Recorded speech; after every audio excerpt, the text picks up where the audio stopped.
lá e voltamos com o Felipe. Eu prefiro que ele conte a vocês quem é ele. Como é que é, Felipe? Quem é você? Como é que você atua? No que você atua? Bom, eu sou psicólogo, eu me especializei na área da sexualidade em 2015. Eu atuo com foco nas questões da sexualidade. Então eu tenho desenvolvido um trabalho tanto em escolas, voltado na área de educação sexual, trabalhando a tríade pais, professores e crianças e adolescentes, quanto também com foco na clínica, tanto em terapia individual quanto em terapia de casal. Tá. Então, você só faz essa parte da sexualidade?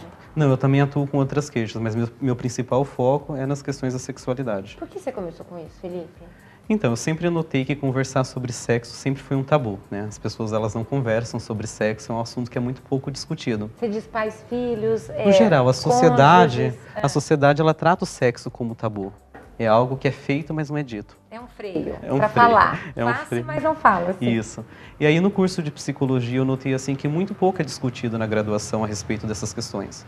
E aí, no último ano, eu conheci um curso de pós-graduação em São Paulo, fui me especializar na área para tentar entender um pouco mais essas questões da sexualidade. Acabei desenvolvendo uma pesquisa no último ano da faculdade, referente à interferência do processo de masturbação no desenvolvimento da ejaculação precoce. Como assim? Explica tudo para o pessoal. Como é que é isso? Eu comecei a pesquisar e entender como que o homem desenvolvia ejaculação precoce. Então, eu percebi durante a pesquisa que na fase da infância, adolescência, o homem ele acaba desenvolvendo um processo de aprender a ser um ejaculador precoce. Por quê? Por diversos fatores. Às vezes, ter atividades sexuais apressadas, medo de ser pego, flagrado na masturbação. Normalmente a masturbação ela é feita no íntimo, né? E de repente a pessoa divide a casa com alguém, corre o risco de alguém chegar, precisar interromper. E você viu que a masturbação, independente da idade, ela é natural. Ela tem que ser vista como natural e tem que se praticar. Qual foi o seu estudo em relação a isso? Há uma ideia da criança como um ser assexuado, né? Que a criança é um ser angelical, que ela não tem sexualidade. Do contrário, a criança, o menino, 24 horas após o nascimento, ele já tem uma ereção. A menina, ela também apresenta uma lubrificação vaginal. Então, diante dessas questões, é comum que a criança, desde a infância, já comece a ter comportamentos masturbatórios, não erotizados como o adulto compreende. Tá. Então, é uma coisa que é aprendida desde a infância e vai se perpetuando ao longo da vida, né? Então, diante disso, aí começando nisso, como é que os pais devem agir diante de uma situação, de uma criança se masturbando? Como é que os pais devem reagir a isso, olhar para isso de forma natural? Como é? Que você, nos seus estudos, você nos traria? Então, o que acontece, Camila, que muitas vezes assim, a família, ela trata o assunto da sexualidade, do sexo como tabu. E acaba muitas vezes transferindo para a escola a responsabilidade de educar sexualmente as crianças.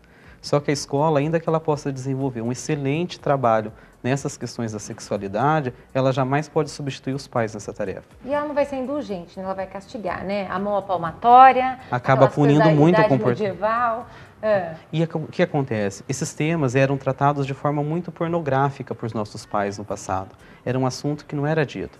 Então, os pais, é muito importante que os pais conversem entre si a respeito dessas questões da sexualidade, que o casal sente, discuta as suas dificuldades, levante os aspectos que encontra que são difíceis de abordar com as crianças e depois isso também traz muito ganho para o casal.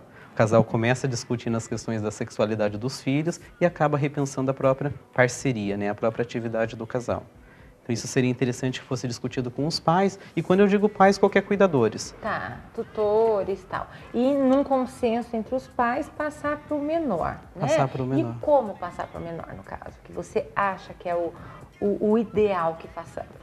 Não há uma idade certa para abordar esses assuntos com as crianças. Tá. A partir do momento que a criança elabora a pergunta, ela já tem a capacidade de absorver a resposta. E se ela não pergunta e a criatura, a mãe e o pai pega ela em flagrante? Como é que faz? O que é legal que seja feito é assim, se a criança não levantar as questões, até as dúvidas, até os 10 anos, que os pais iniciem isso com a criança. Pode ser através de um jogo educativo, um livro de histórias, para evocar o comportamento da criança que muitas vezes não está manifesto ali. Então, o que acontece? A criança pergunta, o adulto responde. O ideal é que o adulto responda aquilo que a criança está perguntando, não um grande... Tem uma história que é muito legal. Tem uma professora que relata que um dia o filho dela veio perguntar para ela o que era sexo. Ela se espantou, ela não sabia o que falar. E agora? O que eu faço? Foi pesquisar materiais e começou a preparar super texto.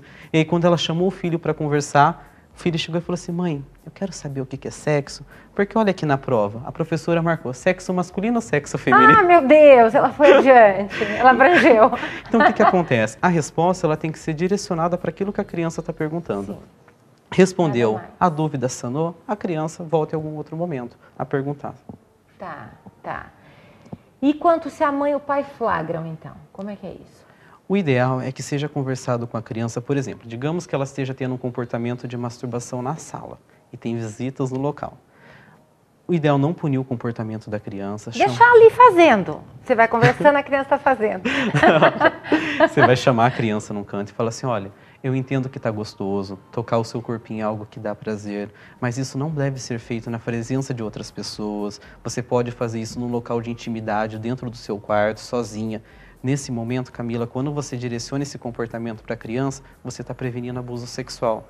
Você está contando para ela que quem pode tocar no corpo dela é somente só ela, valorizando aquele corpo. E há uma ideia de que, assim, toda vez que você conversa sobre sexualidade com as crianças, isso promove o conhecimento da sexualidade e leva à modificação dos comportamentos. Há uma ideia na nossa cultura de que conversar sobre sexo e sexualidade é incentivar as crianças a iniciar a vida sexual mais cedo.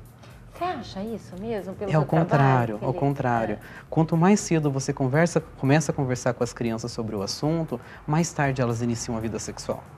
Quantos de nós iniciamos por ansiedade, por medo, por pressão social, deixando por outra a responsabilidade do nosso prazer? Então nós precisamos nos empoderar, adquirir a nossa capacidade de autoconhecimento corporal para fazermos as nossas escolhas. Gente, muito bem. É que nós não aprendemos nada disso, né? Tudo como é que fala? Como a vida nos mostrou, né? Não existia naquela época o terapeuta sexual. E os pais te procuram para isso, para conduzir a vida dos seus ou para instruí-los, como é que é? Ou eles mesmos enquanto casais, como é que é isso? Então, como é que você está sendo procurado? Na clínica eu atuo atendendo adolescentes e adultos, eu não atendo crianças. Tá. Com as crianças eu desenvolvo o trabalho de educação sexual nas escolas. Tá. Com os pais, muitas vezes eles buscam ou para dar uma orientação a respeito do comportamento dos filhos ou para tratar o próprio relacionamento do casal, a própria relação do casal. Que às vezes está deficitário e precisa de um profissional? O que você sente, Felipe? Olha, a impressão que eu tenho, assim, já da população que já passou pela clínica, eles esperam que o psicólogo seja ou padre ou advogado, ou une ou separa. Entendi. O casal muitas vezes já chega desgastado com o relacionamento, né? Com duas histórias de aprendizados diferentes, com uma bagagem, já não consegue mais o diálogo, não consegue mais se comunicar. O relacionamento já está bem desgastado na maioria das vezes. Se há disponibilidade do casal para cuidar e tratar a relação, o processo flui bacana. E qual o índice disso? Se o casal já chega bem judiado dessa maneira, é complicado fazer liame, não é, Felipe? Olha, tem ocorrido muitos processos de separação. Não é? Porque já chega no ápice ali, ó, no desgaste do matrimônio, né? Mas geralmente é por causa do sexo, não é por causa do tratamento, não é por causa de dinheiro, é por causa do sexo que está desgastado. Por quê? Tudo isso influencia, Camila. É importante a gente entender a diferenciação entre sexo e sexualidade. Tá, explique tudo pro pessoal. Sexualidade envolve algo muito além de sexo, é algo muito além do genital, do erotizado, envolve respeito, envolve afetos, comunicação, responsabilidade. O casal, quando começa a se desencontrar na cama, ele já vem com uma série de desencontros no dia a dia. Então, fatores como estresse, trabalho, dinheiro, são fatores que influenciam a comunicação e a atividade sexual do casal. Tá, entendi. Gente, complica daí, né? E como é que você lida? Como é que você trata? Homeopaticamente, alopaticamente, com palavras? Como é que é?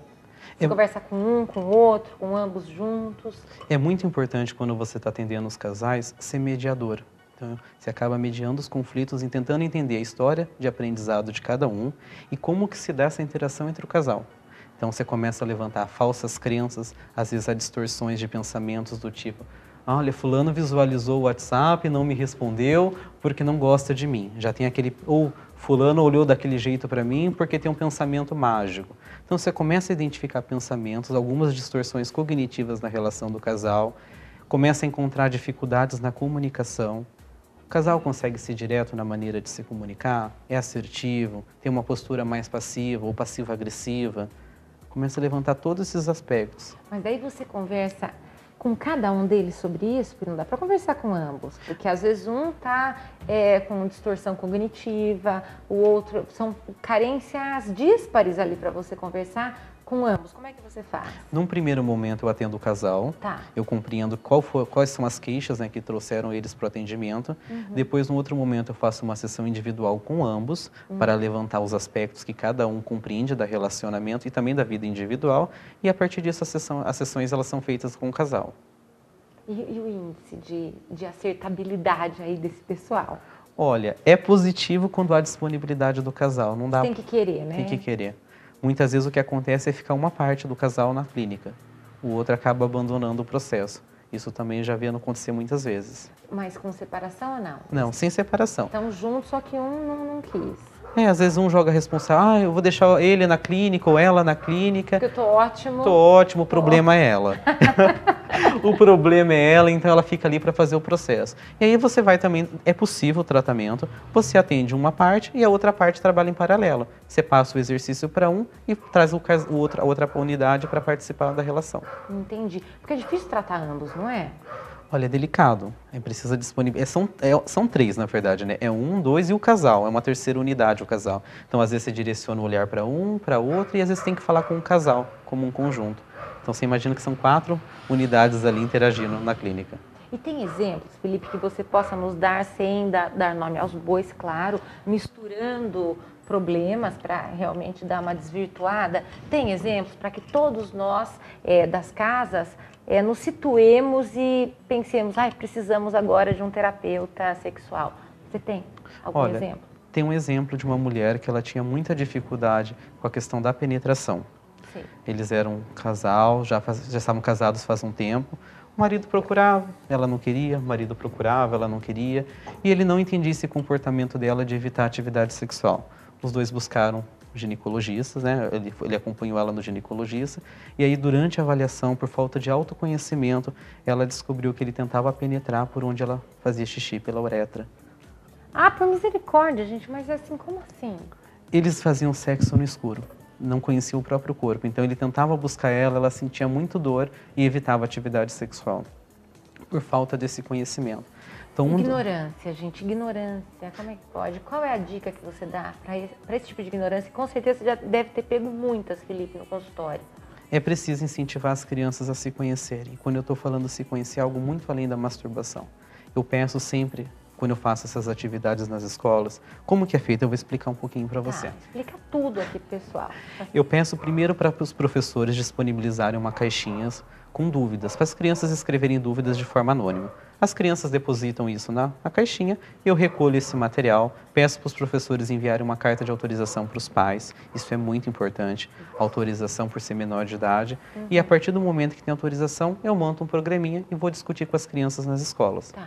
E uma das coisas que eu oriento é que a criança ela tenha um espelhinho na casa e que nesse momento ela vá para um ambiente de intimidade, que ela tire a roupinha dela sem a presença de um adulto, e isso é muito importante, e que ela conheça o corpo dela, que ela olhe o cabelinho dela, o rosto, o corpinho, porque na nossa cultura, Camila, é muito incentivado isso ao homem.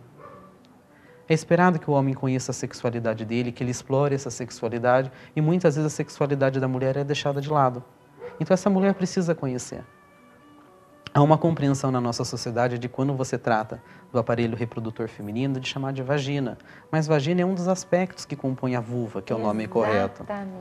Exatamente. Minha ginecologista, gente, uma parte aí, já tinha dito que muitos casais, 2 meninas mesmo, 13 anos, iam ao consultório, elas não sabiam nada de lá de baixo delas. Elas se intitulavam um casal de meninas, mas não se conheciam. Como é que pode? E aí a gente vai pensar assim, olha, tem a uretra, tem a vagina, tem o clitóris, que é a principal zona erógena da mulher, onde tem uma quantidade de terminações imensas. Como assim o clitóris é deixado de lado? Então nós precisamos pensar sobre essas questões e empoderar essa mulher também, permitir com que ela descubra esse corpo, que ela tenha prazer, para que quando ela vá para uma relação sexual, seja hétero, seja homo, seja bis, qual for, ela se conheça. Porque no final das contas, nós ficamos nós, um país ocidental e ditamente esclarecido, vamos gente, verdade, onde se usam as burcas, onde elas eram até um tempo atrás mutiladas, não é assim, Felipe? Total. Elas precisavam ser porque elas não podiam sentir prazer, não é? E o corpo é uma cobrança muito grande de um estereótipo de corpo, Camila. As pessoas elas precisam se enquadrar num perfil e tudo aquilo que foge do perfil causa sofrimento. Será que existe realmente um padrão de beleza? Será que as pessoas não podem se gostar da forma como elas são? É preciso começar quebrando Claro isso que sim. dia após dia. Uhum. E é isso que, então, você se enquadra nisso. Você também insere naquela criatura que a beleza está em todos os lugares e não só no corpo padrão de beleza, no estereótipo que a sociedade pediu. Essa mulher ou esse homem, quando durante os atendimentos, começa o processo de descoberta. É tão bonito. É legal que eu já peguei casos de homens que tinham dificuldade com masturbação por ser ejaculadores precoces e que a masturbação se tornou algo um fardo para eles. Eles ejaculavam cada vez mais rápido. E durante os atendimentos, eles devolviam coisas do tipo, olha, você devolveu erotização para o meu corpo, agora eu estou me conhecendo, eu não preciso ser uma máquina de sexo, eu também tenho sentimentos. Então é todo um processo educativo, sexual e emocional. Olha, gente, quantas pessoas aí não passam por esses percalços aí na vida? Então é muito bom escutar um profissional da área, não é assim? E Felipe, daqui a pouco eu quero você mais, tá? Vamos falar tchau para o primeiro quadro, que no segundo nós voltaremos. Mais um pouco, gente, daqui a pouco. Olá, e voltamos com Felipe Gonçalves, o Fê. Fê, já estou íntima dele, gente, ele é um querido. Conte-nos qual a diferença de sexo e sexualidade. Então, Camila, sexo tem a ver com a parte biológica, né? Na nossa espécie nós temos o sexo macho e o sexo fêmea. Então, quando aborda a questão de sexo, nós estamos falando da parte biológica. Já a identidade de gênero, que é um tema que tem sido muito discutido nos dias atuais, tem a ver com a forma como eu me reconheço, a forma como eu me identifico. Então, nós temos na nossa cultura a identidade de gênero masculina e feminina. Há em outras culturas uma amplitude de identidades de gênero. Então, assim, identidade de gênero é parte social, cultural. Sexo, ele é biológico, certo? E aí, as pessoas elas podem se identificar como cisgênero, ou seja, eu nasci com a parte biológica macho e quando eu me olho no espelho, eu me reconheço enquanto homem, enquanto masculino. A Vi contou pra gente, né? Eu sou cis. Sou Isso. mulher e me reconheço mulher. Sim, eu assisti o programa da Vi, foi muito legal ela ter abordado essas questões, porque é muito atual. Sempre existiu, sempre vai existir. Então, cisgênero é quando a pessoa nasce com a parte biológica e se identifica com o gênero ao qual nasceu. Você acha menos sofrido? Olha, toda cultura, toda sexualidade, toda manifestação da sexualidade traz algum grau de sofrimento. Só que as pessoas que não são cisgêneras, e aí nós estamos falando das pessoas transgêneras, enfrentam um sofrimento muito grande na nossa sociedade.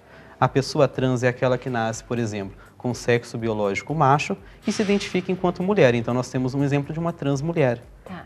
E aí, o que acontece? Essa mulher, ela se identifica enquanto trans, ela encontra uma família que muitas vezes não está preparada para lidar com essas questões. Ela vai para a escola é um ambiente que também não aceita, não está preparada para lidar com essas questões e acontece muita evasão escolar, Camila. Elas abandonam a escola, vão encontrar um mercado de trabalho preparado para empregá-las? Não vão, por conta de não ter já a escola. Marginalizados. Acabam sendo marginalizadas e aí acabam muitas vezes recorrendo para a prostituição.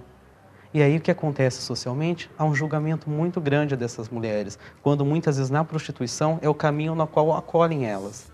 Então é muito importante, nós não temos julgamentos por o comportamento do outro. Então nós temos as pessoas que são cis e as pessoas que são trans. E aí também tem a parte da orientação sexual, que é a forma como eu direciono a minha vida afetiva e sexual.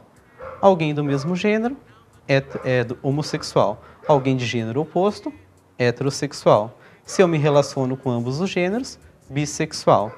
Como é que você lida quando eles te procuram no consultório com a sexualidade deles? Porque eles têm um órgão sexual masculino ou feminino e querem o outro lado, querem estar com pessoas semelhantes. Como é que é o sexo para eles, digamos assim, Felipe? Para as pessoas trans? Sim. O que acontece para as pessoas trans? Primeiro é um enquadramento social, né? Elas querem se representar e se mostrar dentro da sociedade, ter uma visibilidade. Então, num primeiro momento, eu preciso trabalhar toda a subjetividade dessa pessoa. Ela se identifica enquanto mulher, ela é uma mulher. Uma coisa que acontece muito, Camila, é a gente achar que é uma questão de escolha, de opção sexual, de tratar isso como doença e não é uma doença. É apenas uma forma de você se expressar e estar no mundo. Sim, e quando elas te procuram, pro sexo mesmo. Como é que eu quero ser mulher, eu não sei como é que vai ser o meu lidar com a sexualidade, com o meu novo parceiro, seja qual identidade de gênero ele tiver. Só que eu não sei como é que eu vou fazer isso. Eu não sei porque eu tô me vendo mulher agora, mas eu tenho um órgão. Como é que é? É difícil você se inserir numa... Como é que fala, Felipe? Como é que eles vão fazer sexo, digamos assim? Digamos uma transmulher. Vamos nua, cru. Digamos uma transmulher que ela ainda não fez a cirurgia de redesignação sexual. Tá. Ela ainda mantém o pênis. Tá. Ela não consegue muitas vezes nem utilizar o pênis para atividade sexual. Aquilo é aversivo para ela. É isso que as pessoas têm dúvida. É aversivo, aquele corpo não pertence. Ela não quer usar. Ela não quer usar porque aquilo não é dela. Entendi. Eu atendi uma vez uma transmulher que dizia isso, que desde o momento que ela acordava, ela já entrava em processo de sofrimento. Odiava. Ela tinha que fazer xixi e aquele pênis não era dela. Aquele corpo não pertencia a ela. Aí cabe a cirurgia. Aí cabe a cirurgia.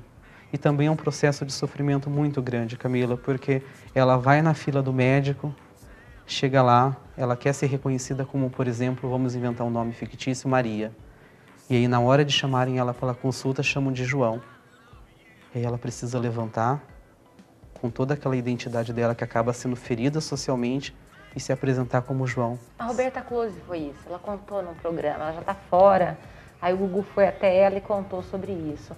Mas até então, e quem não faz a cirurgia? Usa? Aí tem que analisar cada caso, a maioria não. A maioria não se identifica com o corpo biológico e tenta buscar métodos, desde assim, cirúrgicos ou não, para tentar remodelar esse corpo. Faixas tentando comprimir os seios. E o contrário? O contrário por exemplo. De mulher para homem. Isso. Aí tem toda a questão de hormonização, de processos de cirurgia, que começa aparecimento de pelos, de barba. É todo um comportar-se socialmente também é trabalhado, né? Tá. E tem a questão também das disfunções sexuais, que é algo que é muito presente na clínica, principalmente no consultório. O que é legal da gente entender é a diferença entre disfunções sexuais primárias e secundárias. As disfunções sexuais primárias, elas ocorrem desde o início da vida sexual da pessoa. Ela já iniciou a vida sexual dela com essa dificuldade relacionada à resposta sexual. Já as disfunções secundárias, houve um momento de vida sexual legal e que em algum momento parou, não está funcionando mais. Tá. As principais queixas sexuais femininas que aparecem no consultório. Vaginismo. Você sabe o que é o vaginismo? Não. Vaginismo. Sou mulher, gente, que eu acho. Vaginismo é a impossibilidade da mulher, muitas vezes, em ter uma penetração. Ela não consegue a penetração nem de um cotonete. O que acontece com essa mulher? A musculatura do assoalho pélvico, ela se contrai involuntariamente. Isso não tem a ver com desejo. Isso é uma patologia, é uma doença. É uma disfunção, a gente Tá. trata por disfunção. Então, essa mulher, ela não consegue fazer exame ginecológico, ela não consegue usar absorvente interno, ela não consegue ter uma penetração com o parceiro ou com a parceira por conta dessa... Olha, gente, que bacana saber disso. Por conta dessa musculatura que se contrai involuntariamente. E o que pode fazer? Todo tratamento é um tratamento de dessensibilização que a gente faz na clínica. Começando desde a questão de trabalhar com essa mulher o campo de fantasias, de autoconhecimentos, buscando na história dela de aprendizado, em que momento houve, às vezes crenças religiosas influenciam muito. Que os nossos colocaram, ali ela se fechou. Isso, uma educação sexual muito conservadora e repressiva, isso dificulta com que essa mulher relaxe e desfrute da atividade sexual de forma bacana. Temos também a dispareunia, que é aquela dor, ardência, incômodo, que muitas vezes é muito intensa, recorrente e persistente na atividade sexual. Nossa, gente, parceira- quanta coisa. A parceira, ela vai para o sexo sentindo muitas dores, que é muito parecido com aquele exemplo que eu trouxe para você da uretra, em que o parceiro tentava penetrar por lá. Já chega no sofrimento ali. Já chega no sofrimento. Tem a inibição de desejo, que isso é muito comum, que é quando a mulher não tem desejo para ter atividades sexuais. O desejo dela está muito baixo, muitas vezes está associado a quadros depressivos, em que essa mulher já manifesta ausência de desejo em muitas áreas da vida dela. E também uma outra grande queixa sexual feminina é a anorgasmia, que é a dificuldade da mulher em atingir o orgasmo. Ela encontra dificuldades, pode ser na masturbação, na penetração, em ambos, em situacionais.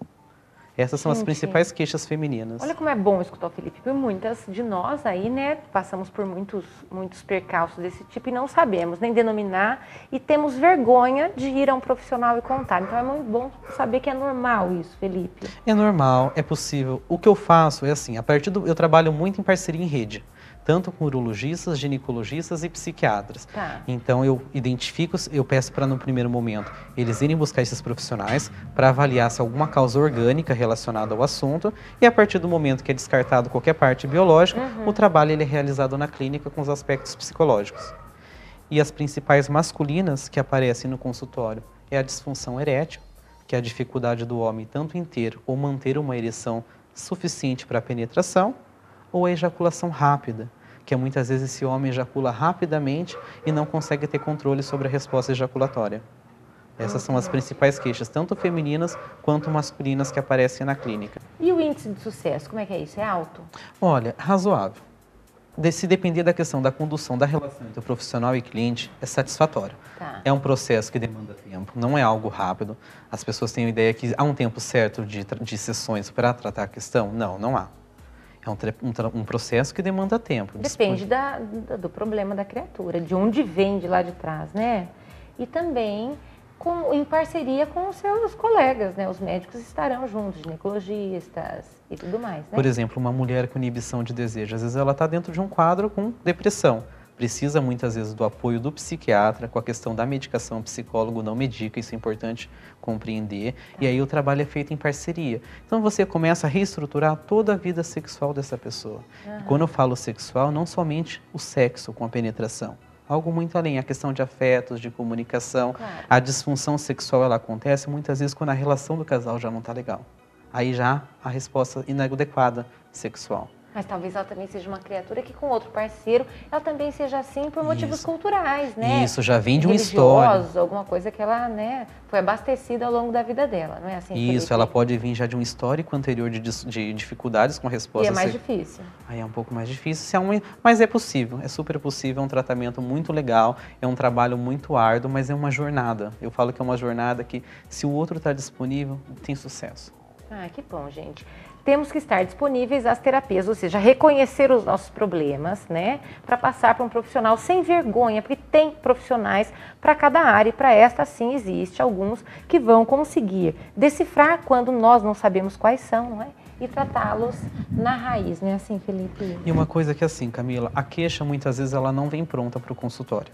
Você que vai formular, não, ela vai soltando devagar e você Isso. monta o quebra-cabeça. Então, por isso que eu atuo tanto com foco nas questões da sexualidade quanto em outras questões. Tá. Eu preciso estar sensível aos clientes que chegam ao consultório, porque às vezes demanda um tempo até que ele começa a soltar alguma coisa a respeito do comportamento sexual, e aí você precisa... Vai catando aqui, ali e monta. Isso, aí você faz a formulação do caso e começa a contar para o outro como que vai dar o processo. Então, muitas vezes eu trabalho com livros, com leituras, todo um processo de desconstruir crenças, um processo psicoeducativo, de autoconhecimento corporal. E quando você monta o cliente para ele mesmo, de tudo que você viu dele, e você fala isso, ele fica assustado, porque ele não se reconhecia dessa maneira?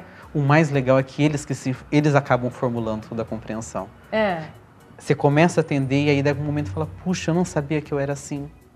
Olha, tá aí, então, isso explica, então... Aquele olho brilha, quer te amar pro resto da vida, ad eterno. Uma vez eu atendi um caso de um cara que estava com ejaculação precoce.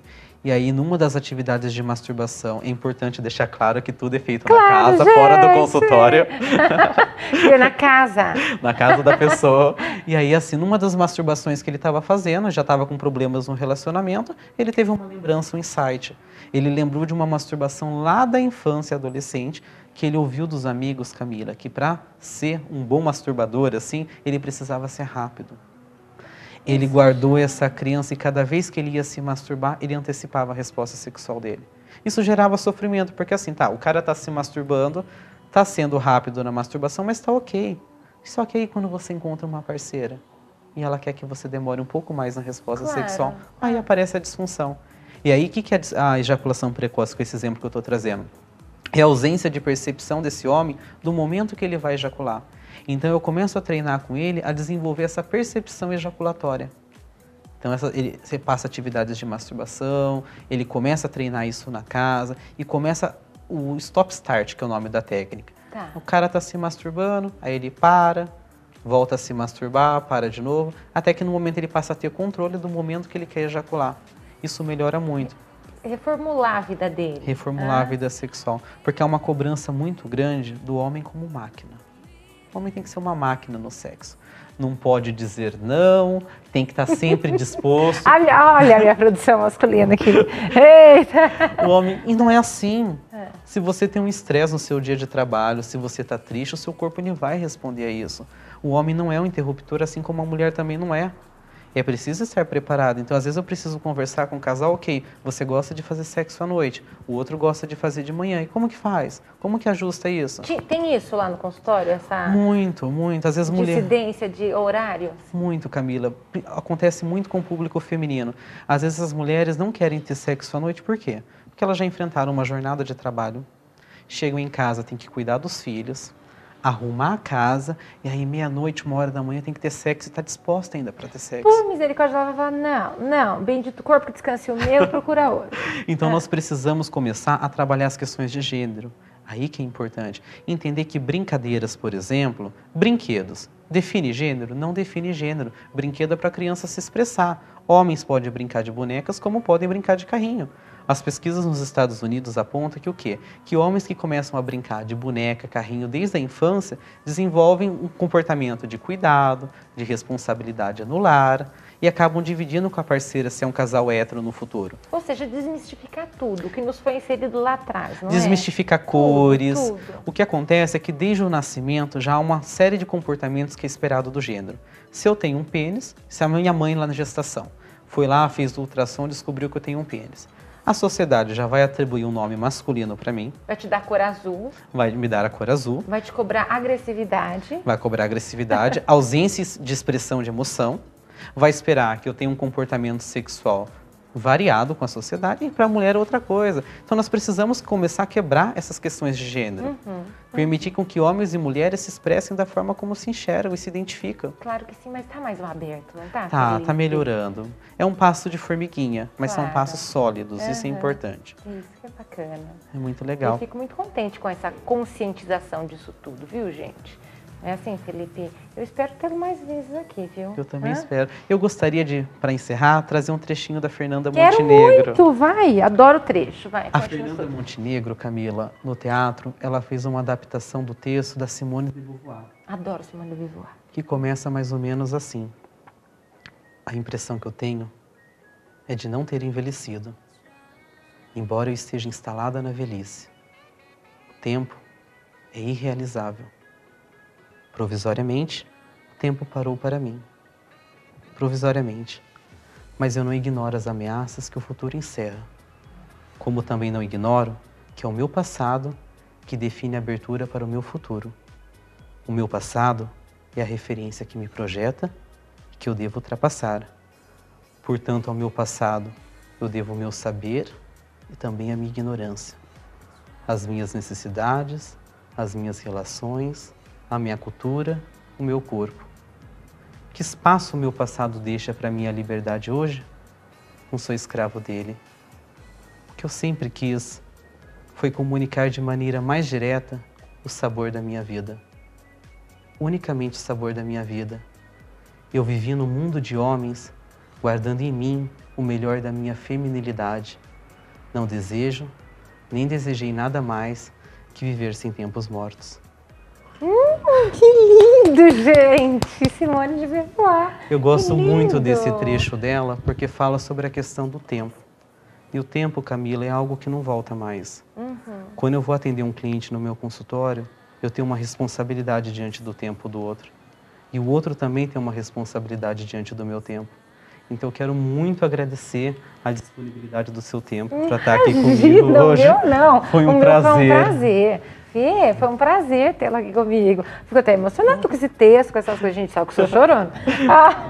Foi um prazer muito Obrigada, grande. Felipe. E eu espero mais encontros como esse, que a gente Com saiba aproveitar o tempo do certeza, outro. Com certeza, traremos. Não, tudo que você tiver de novo, trará com um coração generoso para nós, e nós abraçaremos a causa, não é assim, meu povo? E é isso aí, assim nós nos despedimos. Um forte abraço, fique com Deus e até o próximo programa. Tchau.